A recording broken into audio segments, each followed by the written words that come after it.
All right, live look outside our Rubenstein Law live cam here in the Cape. Looking pretty good out there. A little light traffic, dry, comfortable temperatures continue. But we're going to start to see some changes across our area as early as tomorrow. Slightly higher humidity, a few more clouds, and also a chance for some showers. And those rain chances are actually going to stick around with us for several days as we keep our eyes on the tropics. Getting a little late in the season, but this is 2020. And it seems like everything's been happening this year. And it looks like we've got another system that we're watching. This was once Category 4, borderline Category 5. Eta, just a couple of days ago, now moving inland across parts of Central America. Looks like the center of circulation right now, right over Honduras. And then it continues to just kind of spin around there. We're expecting, though, to begin lifting back towards the north by Friday and get back out over the Caribbean. That's where we could see some re-strengthening here. It's really going to depend on what happens with it as it's still over land, because when these things get over land, particularly with the terrain down here, it can tear the circulation up. It can disrupt the inner core.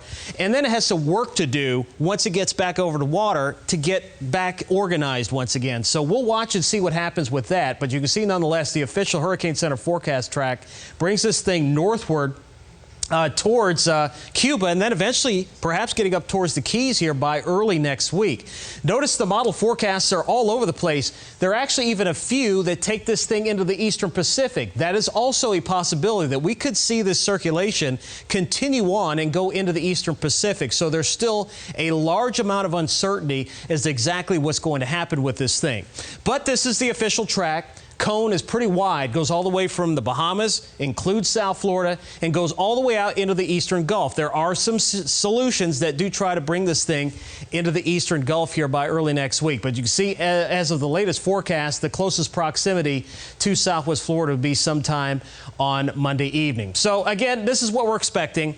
Assuming that that track verifies, we'll see an increase in the gusty winds here for especially later this weekend, early next week, and also an increase in the chances for rain. There will be an increasing threat for some particularly heavy rainfall, especially over on the East Coast, but could see even some heavier rain across our area.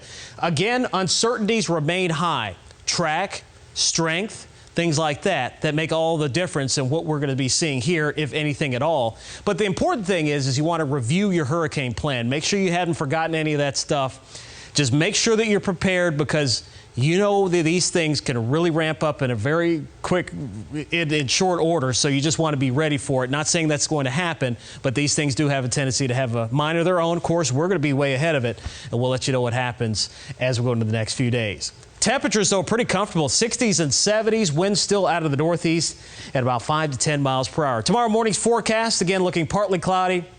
We'll start the morning off a little warmer tomorrow, upper 60s, then getting into the low to mid 80s here for tomorrow afternoon. And we're going to continue breezy into tomorrow, but this is the moisture that we're going to start seeing creep back towards the north. So we're going to see more cloud cover as we head into the weekend, and also those chances for rain will be going up as well. So a chance for a few showers tomorrow afternoon, and then as we go into Friday, we'll see more chances for rain across our area and increased cloud cover to go along with it. 60s and 70s overnight tonight, highs tomorrow topping out into the middle 80s, so a little warmer than we've been. Forecast tonight, 68, partly cloudy to mostly clear. Tomorrow, 83, a few showers in the afternoon. East-northeast winds at about 10 to 20. Ingman Marine forecast, small craft need to continue to exercise caution tomorrow. Seas running 2 to 4 feet with a northeast wind 15 to 25 knots throughout the day. 7-day forecast, of course, our forecast through early next week is going to be highly dependent on what happens with Eta, but it looks like chances for rain will be on the increase, and also those gusty winds will stick around with us through next week as well. Thank you, Derek.